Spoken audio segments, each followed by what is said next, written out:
Alright, just a quick update. I know it's been a while. Fortunately, I have not been working in my car for a while. So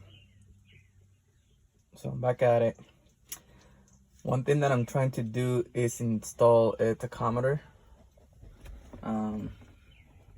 It's that one right there.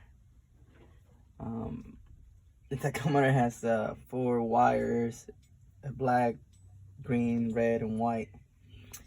And the instructions, they're not that clear, or I'm just not that smart. But if anyone could please assist me on how to properly connect the wires, because I can't get it to work, and the reason I'm trying to put it on is so I can check the RPMs when I'm tuning it, I guess. I know it's not necessary, but I guess at this point it's something that I guess I want to have for whatever reason. And the way I connected them has not worked for me.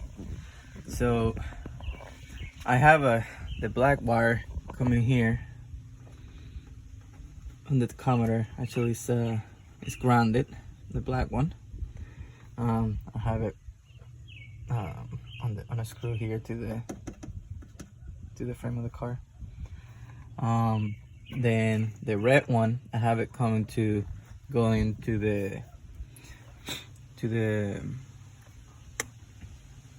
distributor, because it does have a label here that says TAC battery, BAT. I don't know if that's what it stands for.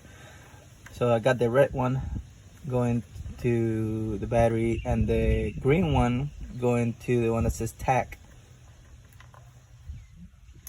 Now the white one, I have it going to the fuse box. And the little jumper here going to this light blue with a red stripe wire. That goes to it's going to the middle fuse. Can't remember at the moment why I used that one. But yeah, that does not work. And I have no idea. So any help with that will be really appreciated. Thanks.